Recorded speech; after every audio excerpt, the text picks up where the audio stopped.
सुप्रभात बच्चों, कैसे हैं आप सभी। आशा करती हूँ कि आप सभी बहुत अच्छे होंगे और आप सभी ने जो पिछला अध्याय है वो अच्छे से कंप्लीट कर लिया होगा। तो चलिए अब हम चलते हैं हमारे तीसरे अध्याय में, जिसका नाम है विशेष जंतु। तो यहाँ पर हम जो इम्पोर्टेंट एनिमल्स है उनके बारे में हम जानेंगे। ठीक है, तो यहाँ पर आपको क्वेश्चन दिया गया है, अपनी विभिन्न विशेषताओं के कारण ये जीव जंतु सबसे अलग है। ये जो जीव जंतु है बहुत ही अलग है। ठीक है, विवरण से इन्हें पहचान कर इनके नाम लिखिए। तो कुछ डिस्क्राइब कर रखा है इनके बारे में, वो हमें अच्छे से पढ़ना है, पिक्चर को अच्छे से देखना है, उनके नाम लिखने हैं। जैसे कि सबसे पहले आप देख सकते हो इनके बारे में दिया है, सबसे तेज तैरने वाली मछली। तो ये कौन सी मछली है?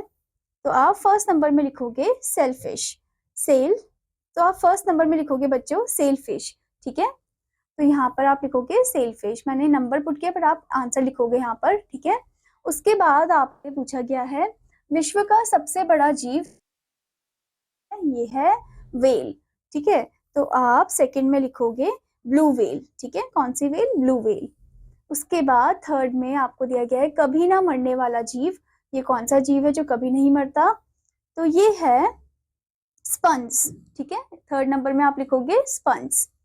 फिर आपसे पूछा गया है सबसे मजबूत दांतों वाला जीव, ये कौन सा जीव है?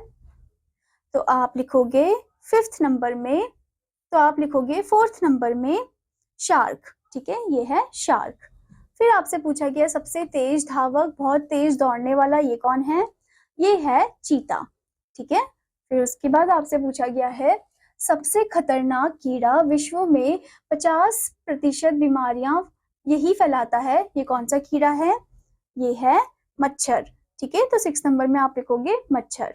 फिर आपसे पूछा गया है भारत का सबसे जहरीला सांप, इसका जहर 4 घंटों के अंदर एक हाथी को भी मार सकता है।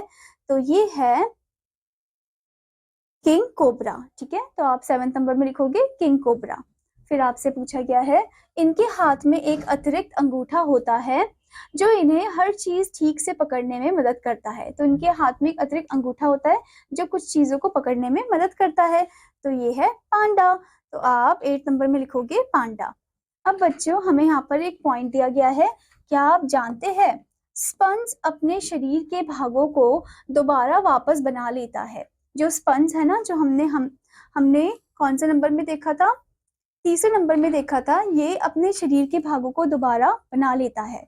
ठीक है, फिर आगे क्या बताया है, एक स्पंज को यदि मिक्सी में डालकर पीस दिया जाए तब भी यह अपनी पुरानी अवस्था में वापस आ जाता है। अगर आप एक स्पंज को मिक्सी में डालकर पीस दोगे, ठीक है, तब भी ये अपने पुरानी अवस्था में वापस आ जाएगा, क्योंकि ये कभी ना मरने वाला जीव है। ठीक है, आशा करती हूँ बच्चों कि आपको अध्याय अच्छे से समझ में आया होगा। आपका होमवर्क है कि आपको इस अध्याय को एक बार फिर से करना है, अच्छे से आंसर भी याद करना है। अब मैं आपको मिलूंगी अगले अध्याय में, तब तक के लिए धन्यवाद बच्चों।